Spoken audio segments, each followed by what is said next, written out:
नमस्ते दोस्तों, आपका स्वागत है। मैं हूं दीपाक्षी शर्मा और आप देख रहे हैं देसी मार्केट। इस वक्त मेरे साथ मौजूद है आवाज भारती की editor in chief Amina Qureshi, जो कि आपको बताएगी जब ब्रोकन न्यूज की खासियत। आप सोच रहे होंगे हम किसकी बात कर रहे हैं। यहाँ मैं बात कर रही हूँ खूबसूरत एक्ट्रेस सोनाली बेंद्रे की, जो कि इस वक्त हमारे साथ जुड़ी है अपनी आने वाली web series the broken news को लेकर। मैम, आपका बहुत बहुत स्वागत है देसी मार्केट में। नमस्ते। Thank you so much for having me. Ma'am, सबसे पहला सवाल ये कि आवाज भारती की एडिटर इन चीफ आप बनी हैं, तो इस रोल को निभा रही हैं आप बहुत बखूबी। आपने इस रोल को निभाया, क्योंकि जो एटीट्यूड आपने इस रोल के लिए कैरी किया हुआ है वो वाकई में काबिले तारीफ है। तो इस रोल को करने के लिए कितनी मेहनत आपको लगी है, और इस रोल में ऐसी क्या खासियत है जो कि फैंस को बांधे रखने का काम करेगी? वेल आई वुड से मेहनत अगर आप पूछे तो मैं कहूँगी कि जब आपको काम पसंद आता है, रोल अच्छा लगता है, तो उसमें मेहनत नहीं लगती है, मज़ा आता है। तो मुझे बड़ा मज़ा आया ये रोल करते हुए। मुझे बहुत मज़ा आया कि मैं वापस बहुत दिनों के बाद मैं फिक्शन कर रही थी, कैरेक्टर प्ले कर रही थी। तो कहीं पे जब आप कैरेक्टर प्ले करते हैं तो वो बचपन में कैसे आप प्ले एक्टिंग करते हैं, तो उस तरह से मज़ा आता है उसमें। तो मुझे भी बड़ा मज़ा आया ये करते हुए। सो हर हर मतलब जब आप एक कोलैबोरेटिव और इतने बड़ी सीरीज बना रहे हो, स्टोरी है, तो है मेहनत, बट मज़ा ज़्यादा है। तो ये रोल आपके लिए चैलेंजिंग कैसे हुआ? क्योंकि जब आप कोई रोल करते हैं तो कोई ना कोई चैलेंज लेके आता है, क्योंकि आजकल जो एक्ट्रेसेस भी हैं या एक्ट्रेस की बात करें, वो नए रोल को जो अडॉप्ट करते हैं तो उसके साथ बहुत सारे चैलेंज आते हैं। जैसे उसका कैरेक्टर हो गया, उसका ड्रेसअप हो गया, उसके स्टाइल को कैरी करना हो गया। तो आपके लिए इस रोल में ये क्या चीजें मायने रखती है? आई थिंक मुझे इतने सालों बाद वापस आना, और वो भी ऐसे रोल के साथ जो मैंने पहले कभी नहीं किया है, ये एक चैलेंज था। मुझे ये भी एक चैलेंज था समझना कि कहीं पे पब्लिक लाइफ में इतने सालों से हैं, तो वह जर्नलिस्ट और मीडिया रहा है, कहीं पे खींचातानी, कहीं पे प्यार मोहब्बत, थोड़ा गिला शिकवा, ये सब होता आ रहा है। तो फर्स्ट टाइम मैं कहीं पे अब खुद को जर्नलिस्ट के एडिटर्स के या उस अलग ऑपोजिट साइड में ढाल रही थी, और उससे मुझे जो समझ में आया वो कहीं पे मेरे लिए चैलेंजिंग था। एक्टर की तरह निभाना भी, और दूसरा एज इन पर्सन ऑल्सो, क्योंकि व्हाट आई अंडरस्टूड वाज कि वो एक हेडलाइन के पीछे कितने ड्रामा होते हैं, वो एक बायलाइन मिलने के लिए कितनी मशक्कत करनी पड़ती है। सो इट्स नॉट इजी, और इतना सिंपल नहीं है कि ये होना चाहिए, ये नहीं होना चाहिए, सही गलत, इतना सिंपल नहीं है। बहुत फ्लॉड है कैरेक्टर्स, अलग अलग, और वो इसलिए क्योंकि उनकी गर्जें अलग अलग हैं उस टाइम पे, किस वजह से वो चॉइस किया गया है। कभी कभी गलती हो जाती है और फिर आप फंस जाते हो, कभी कभी गलती हो जाती है और बाद में आपको जब समझ में आता है तो वो कैरेक्टर कैसे उसको सुधारता है। सो ऐसे अलग अलग ह्यूमन ड्रामास थे हैं, आई थिंक उसमें रिलेशनशिप्स हैं, बिट्रेयल्स हैं, कहीं पे प्यार है, ऑल ऑफ दैट बताता है हमको कि ये हेडलाइंस के पीछे, न्यूज़ के पीछे, न्यूज़ रूम में कहीं पे ह्यूमन बीइंग्स हैं और उनके अपने इनसिक्योरिटीज़ हैं। और that I think was a very challenging and the beautiful part of this series.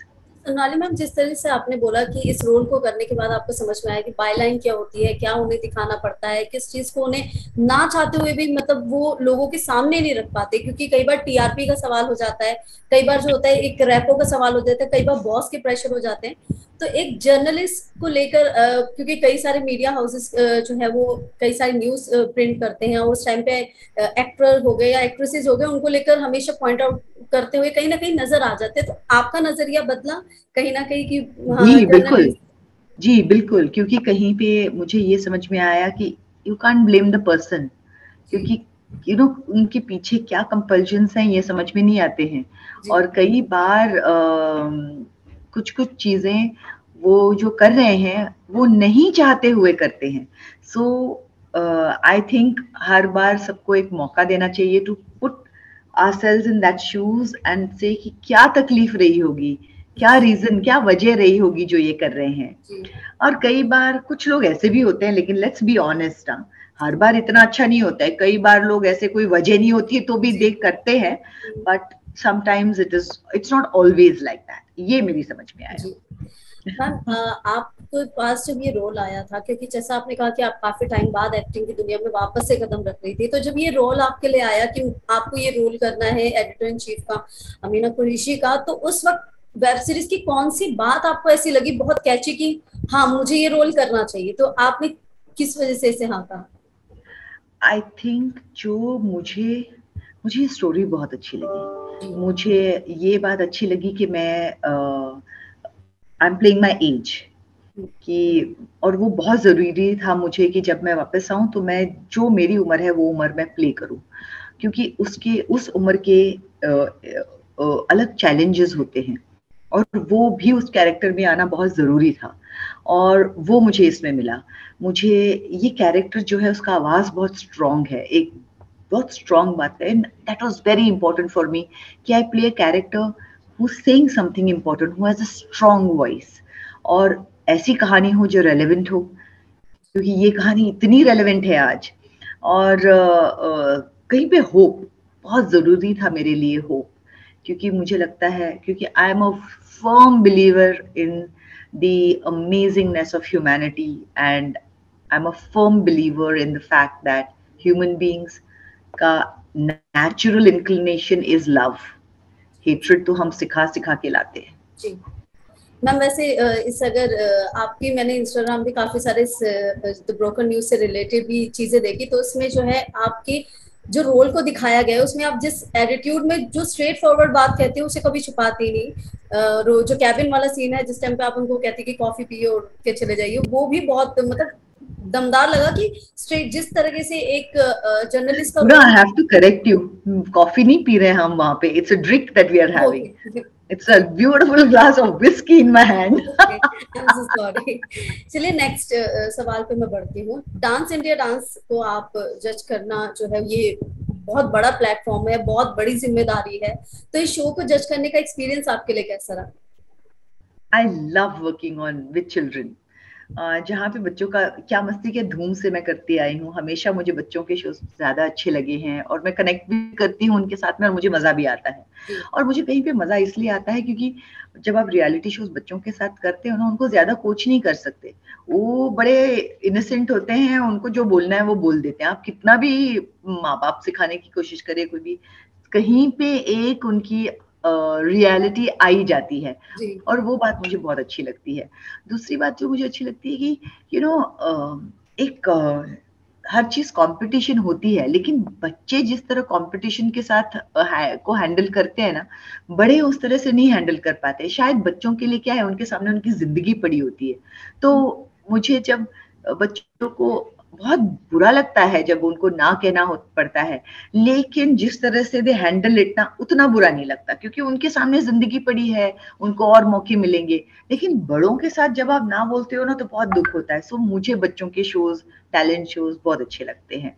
और जहाँ पे एक जगह मैं ब्रोकन न्यूज कर रही हूँ, कहीं पे एक आप सीरियसली बात भी कर रहे हैं, एक एक लेयर्ड वाला ग्रेविटास वाला कैरेक्टर प्ले कर रहे हैं, वहीं पे जब मैं डीआईडी पे जाती हूँ तो बहुत लाइटली जाती हूँ, मतलब कोई स्ट्रेस नहीं है, अच्छे अच्छे कपड़े पहनो, अच्छे से रेडी हो जाओ, बच्चों के साथ खेलो कूदो, उनकी डांस, इतनी ब्यूटीफुल परफॉर्मेंसेस देखने को मिलते हैं। सो मुझे तो वो काम नहीं लगता है, that is entertainment, it's beautiful, तो बड़ा मजा आता है। मतलब एक तरह से ये आपकी जो है वो हैप्पीनेस की थेरेपी है जो आप वहाँ पे डीआईडी में जाके करते जी बिल्कुल, it's like a D stressor. हैं। कैंसर की जर्नी पार करके आप वापस से लौटी और कई सारे लोगों के लिए आप इंस्पिरेशन बने हो, तो इस दौरान जो है वो आपने अपने आप को कैसे मजबूत रखा? और एक पल आता है ना जब लगता है कि लाइफ में कभी कभी कभी जो है निराशा भी आ जाती है, तो आपकी लाइफ में भी ऐसा कुछ हुआ? ऑफ कोर्स, आई मीन ऐसी कौन सी किसकी जिंदगी है जिसमें निराशा नहीं आई है? आई मीन ये पार्ट है जिंदगी का। और I know, I mean lot of time सब कहते हैं कि आप स्ट्रांग रही हैं, स्ट्रेंथ रहा है। I know that I can be strong, और वो जो है कि सर्कमस्टांसेस आपको स्ट्रांग बना देता है, एक विल पावर है मुझ में। लेकिन मैं कहूँगी कि जहाँ पे कैंसर की जर्नी थी, वहाँ पे मेरी गरज थी, मेरा बेटा 12 साल का था, I wanted to be alive for him, तो वो बहुत एक स्ट्रॉन्ग मोटिवेशन है। सो आई थिंक स्ट्रेंथ से ज्यादा मेरे वो मोटिवेशन होने की वजह से I could fight it better. So yeah that's what I would say about it. ये यही मोटिवेशन की वजह से जो है मैम आप वापस से जो है वो टेलीविजन की दुनिया में या फिर यूं कहे कि एक्टिंग की दुनिया में वापस आ पाई है। 9 साल बाद फिर से एक्टिंग करते हुए आपको फैंस देखने वाले हैं और काफी ज्यादा एक्साइटेड है इसके लिए, क्योंकि आपके जो इंस्टाग्राम पोस्ट पे कई सारे लोग जो है आपका वेलकम बहुत खूबसूरती से करते हुए नजर आ रहे हैं। लेकिन लोग ये जानना चाहते हैं कि आपकी पहले वाली सोनाली में और आपकी सोनाली में क्या फर्क आ गया है, और एक्टिंग जो है उसकी परिभाषा इन पिछले 9 सालों में आपके लिए कितनी बदल गई है। देखो, मुझ में फर्क तो आया है, लाइफ ऑल्टरिंग चीज हो चुकी है, इतनी जिंदगी जी चुके हैं, तो आई थिंक क्या कहूँ, बड़ी हो गई हूँ। थोड़ा सा बचपन और पीछे छूट गया है, ऐसे कहूंगी, और क्या कहूँ। लेकिन एक्टिंग के मामले में अगर देखा जाए तो आई थिंक मुझसे भी ज्यादा ये इंडस्ट्री बहुत चेंज हो गई है इन सालों में, और इतना बदलाव इस इंडस्ट्री में आया है कि उस हिसाब से मुझे खुद को बदलना ही पड़ेगा। और अच्छी बात है ये, क्योंकि बहुत अच्छा बदलाव है, प्रोफेशनलिज्म है, अलग अलग किस्म की कहानियां हैं, तो अलग अलग किस्म के रोल्स हैं जो हम पहले सोच भी नहीं सकते थे, ऐसे रोल्स अभी मिल सकते हैं। ऐसे लोगों के साथ हम काम कर रहे हैं जिनके साथ काम करने में कितना मजा आ रहा है। और मेरा मतलब है राइटर्स, डायरेक्टर्स, जो ऐसी कहानियां सुना रहे हैं जो सिर्फ हम किताबों में पढ़ते थे। कभी सोचा नहीं था कि इसको हम फिल्मों में भी देख पाएंगे या पर्दे पे देख पाएंगे, क्योंकि इट्स अ बिजनेस, और वो बिजनेस मॉडल ही नहीं था कभी। लेकिन ये प्लेटफॉर्म्स के आने की वजह से ये बिजनेस भी ही चेंज हो गया है पूरी तरह से। So I think it's a best thing that could have happened, क्योंकि इतनी सारी कहानियां हैं, इतनी सारी अलग अलग किस्म की आवाजें हैं जिनको एक जगह मिल रही है अपनी आवाज सुनाने के लिए। So I think it's very very interesting and very challenging as well as exciting period in content creation. जैसे पिछले 9 सालों में भले ही एक्टिंग और सब चीज बदल गया, लेकिन एक चीज जो नई बदली है लोगों की, जो देखना पसंद करते हैं आपके, वो है आपकी स्माइल। क्योंकि वो स्माइल पहले भी ऐसी थी और अभी भी ऐसी ही है, और उसकी वजह से जो है वो फैंस की जो है वो अभी भी बंधे हुए हैं आपको देखने के लिए। Thank you so much. लेकिन I agree with you, I don't know ये स्माइल की वजह से है या किस वजह से है, लेकिन 2018 और वो जो मेरी 2018 से 19 तक की वो जो जर्नी रही है, उस जर्नी में मुझे एक बात जो बहुत ज्यादा शॉकिंग थी, और प्लेजेंट शॉक मैं बोलूंगी, वो ये थी कि मैंने कभी नहीं सोचा था कि इतना प्यार मिलेगा मुझे लोगों से, या इतना प्यार करते हैं लोग। I never thought that. मुझे फर्स्ट टाइम वो रियलाइजेशन हुआ कि कितना लोग चाहते हैं। और क्योंकि इससे पहले it was just like you are an actor, हाँ, इट वाज जस्ट दैट। लेकिन वहां पे मुझे रियलाइजेशन हुआ कि कितना लोग चाहते हैं, और कहीं पे वहां से एक थोड़ा जिम्मेदारी सा भी लगने लग गया कि अब पहले कभी ये ख्याल नहीं आया था, लेकिन अभी कभी कभी आता है कि I would not want to disappoint people who love me, and I don't know कि मैं ये कैसे कर पाऊंगी, या मैं ये इसको मेंटेन कर पाऊंगी या नहीं। लेकिन ये बात पक्की है कि मैं कोशिश जरूर करूंगी कि मैं लोगों को डिसअपॉइंट ना करूं, क्योंकि उन्होंने जो प्यार दिया है वो मेरे कल्पना के बाहर का दिया है, और मुझे कहीं पे बहुत हम्बलिंग एक्सपीरियंस रहा है वो। तो वो कोशिश जरूर करूंगी कि मैं डिसअपॉइंट ना करूं। जैसे सोनाली मैम, अगर देखा जाए तो एक तरीके से जैसे आपने कहा कि एक कनेक्शन बन गया आपका और आपके फैंस के बीच में, तो ये जो वेब सीरीज आई वो कनेक्शन जो है वो और मजबूत करने का काम करेगी, क्योंकि आपको वापस से लोग जो है वो फिर से देखने का काम करने वाले हैं, क्योंकि बहुत ज्यादा आपके रोल को पसंद किया जा रहा है। अब मैं आपसे पूछना चाहूंगी मैम, मेरा सवाल कि आप खुद एक वेब सीरीज का हिस्सा है, लेकिन पिछले कई सालों में जो है कई सारी वेब सीरीज आ चुकी है, अलग अलग आ चुकी है, कॉमेडी आ चुकी है, सीरीज आ चुकी है, फैमिली बेस्ड ड्रामा भी आ चुके हैं, लेकिन आपकी पसंदीदा वेब सीरीज कौन सी है और कौन सा एक्टर या एक्ट्रेसेस आपको पसंद आए? मुझे मैं वो नाम भूल रही हूँ, the love of small things या small things, I don't remember that name. वो मुझे गुल्लक बहुत अच्छी लगती है, मुझे पंचायत बहुत अच्छी लगती है, मुझे मेरी एक्टर है श्रिया, मेरे साथ में जो काम करी, उनकी गिल्टी माइंड्स मुझे बहुत अच्छी लगी, मुझे लगा बहुत अच्छी सीरीज है और उसने बहुत अच्छा काम किया है उसमें. So you know, I have enjoyed watching the series. और बाकी English if you go to see तो Ted Lasso I really like it, क्योंकि होप, बिलीफ और यू नो मुझे मैं इस फेज में थी जहाँ पे I wanted to see happy things, क्योंकि मुझे लगता था कि कहीं पे जब if I don't see positive and hopeful things, hopeful is the correct word, तो कहीं पे सिर्फ darkness would pull me down. और इसीलिए मैंने ये जो मैंने नाम बताए हैं, ये सारे होपफुल सीरीज रही है मेरे लिए. और भी है नाम, शायद मुझे याद नहीं आ रहे हैं अभी, लेकिन जहाँ पे एक्टर्स का सवाल है, मुझे श्रेया बहुत पसंद है, जयदीप जो मेरे को स्टार्स है बहुत पसंद है. और मैं उनका नाम इसलिए नहीं ले रही हूँ कि वो मेरे साथ इस पे काम कर रहे हैं. I think they genuinely very very fine artist. मुझे हुमा कुरैशी बहुत पसंद है, मुझे कुब्रा सिद्ध बहुत पसंद है, मुझे तिलोत्तमा शोम बहुत पसंद है. So I think these are all very interesting actors. You know, Rajkummar Rao मुझे बहुत पसंद है. So I find them all very very interesting. Ma'am जाते जाते मैं एक सवाल पूछना चाहूंगी कि कीमोथेरेपी आपकी हुई थी, उसके बाद किस तरह से उससे रिकवर कर पाना आपके लिए मुश्किल हो गया था, या फिर यूं कहें कि आपने उस दौर से आप कैसे निकले, और क्या एक्टिंग करियर का भी इस पे असर पड़ा था कहीं ना कहीं? उस समय आई थिंक मैंने और किसी चीज के बारे में नहीं सोचा, बजाय इसके कि मैं कैसे रिकवर करूंगी और मैं कैसे हील करूंगी. और ये हीलिंग प्रोसेस जो है वो सिर्फ फिजिकल नहीं, वो मेंटल प्रोसेस भी है.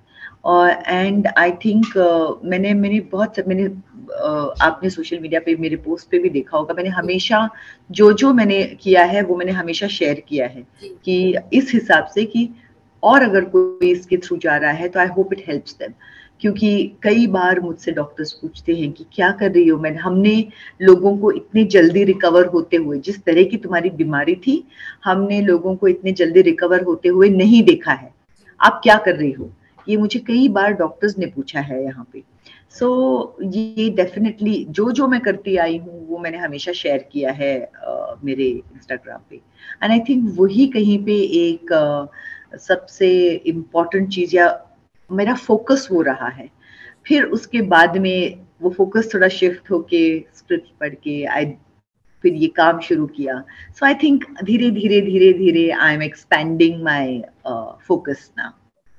Thank you so much ma'am हमारे साथ जुड़ने के लिए. और द ब्रोकन न्यूज जो है वो एक बिग ब्रेकिंग बन के सामने आएगी कि आपकी जो ये वेब सीरीज है वो हिट रही है, और देसी मार्टनी के साथ आप ऐसे जुड़े रहिए, और आपको जो है फ्यूचर के all the best. Thank you so much ma'am. Thank you Dikshika, thank you so much.